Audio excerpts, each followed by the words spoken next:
Molecules എന്ന ചാപ്റ്ററിലെ acid soluble ആയിട്ടുള്ള ഫിൽട്രേറ്റിൽ കണ്ടെത്തിയ അടുത്ത തന്മാത്രയാണ് ഷുഗർ എന്ന് പറയുന്നത്.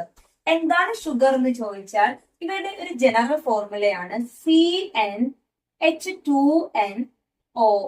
അതായത് കാർബണിന്റെയും ഓക്സിജന്റെയും നമ്പർ ഒരുപോലെ ആയിരിക്കും. ഹൈഡ്രജൻ എന്ന് പറയുന്നത് ഇതിന്റെ ഡബിൾ ആയിരിക്കും. ഇത്തരത്തിലുള്ള സ്ട്രക്ചർ ഉള്ള തന്മാത്രകളെയാണ് നമ്മൾ ഷുഗർ എന്ന് വിളിക്കുന്നത്.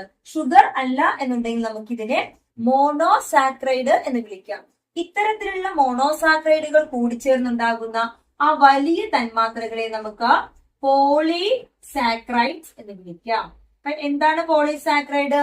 Polysaccharide is the polymer of monosaccharide. ഇനി ഈ മോണോസാക്രൈഡ് ചേർന്നുണ്ടാകുന്ന പോളിസാക്രൈഡുകളുടെ മറ്റൊരു പേരാണ് കാർബോഹൈഡ്രേറ്റ്സ്. എന്താണ് കാർബോഹൈഡ്രേറ്റ് എന്ന് ചോദിച്ചാൽ നമ്മുടെ ശരീരത്തിന്റെ പ്രവർത്തനങ്ങൾക്ക് ആവശ്യമായ എനർജി റിലീസ് ചെയ്യുന്ന ആളുകളാണ് കാർബോഹൈഡ്രേറ്റ് എന്ന് പറയുന്നത്. അപ്പോൾ ഇവരുടെ ഫങ്ഷൻസ് എനർജി റിലീസ് ചെയ്യുന്നതാണ്. ഇനി മോണോസാക്രൈഡിന്റെ സ്ട്രക്ചർ എന്താണ് നമ്മൾ പറഞ്ഞു? CnH2nOn എന്നുള്ളതാണ്. അതിന് ഒരു എക്സാമ്പിൾ നമുക്ക് നോക്കാം. ഒരു 5 കാർബൺ ആയിട്ടുള്ള സ്ട്രക്ചർ ആണ് നമ്മൾ വരക്കാൻ പോകുന്നത്. C5H എത്രയാണ്? 10 and O5.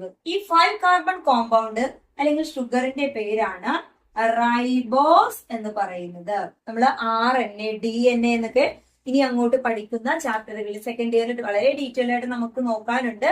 അത്തരത്തിലെ DNA, RNA എന്ന് പറഞ്ഞ ജനറ്റിക് മെറ്റീരിയൽ കാണപ്പെടുന്ന ഷുഗറുകളാണ് റൈബോസ് എന്ന് പറയുന്നത്. അത് RNAയിൽ കാണപ്പെടുന്നതാണ് കേട്ടോ റൈബോസ് എന്ന് പറയുന്നത്. എന്നാൽ ഇത് തന്നെ C5H10O4 അതായത് ഡിഓക്സി റൈബോസ് എന്ന് പറയും. ഇവിടെ ഒരു ഓക്സിജൻ റിമൂവൽ ആയിട്ടുള്ള സ്ട്രക്ചറെ നമ്മൾ DNA എന്ന് പഠിക്കും. ഓക്കെ, അടുത്തതായിട്ട് നമുക്ക് പഠിക്കാനുള്ളത് ഒരു 6 കാർബൺ കോമ്പൗണ്ട് ആണ് C6H12 and O6. ഈ ഷുഗറിന്റെ പേരാണ് ഗ്ലൂക്കോസ് എന്ന് പറയുന്നത്.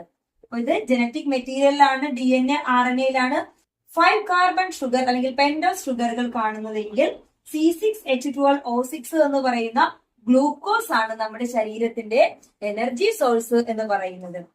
ഇനി ഈ മോണോസാക്രൈഡുകൾ എങ്ങനെയാണ് ജോയിൻ ചെയ്യുന്നത് നമുക്ക് നോക്കാം.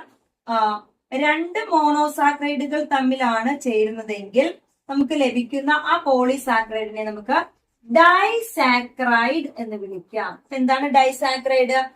2 മോണോസാക്രൈഡുകൾ ചേർന്നുണ്ടാകുന്ന സ്ട്രക്ചർ ആണ് ഡൈസാക്രൈഡ് എന്ന് പറയുന്നത്. നമ്മൾ പഠിച്ചിട്ടുള്ളതാണ് മാൾട്ടോസ്, ലാക്ടോസ് എന്നൊക്കെ പറയുന്ന ഷുഗർ തന്മാത്രകള് അല്ലെ. അപ്പൊ ഇത് ഒരു ഡൈസാക്രൈഡ് കോമ്പൗണ്ട്സുകളാണ്.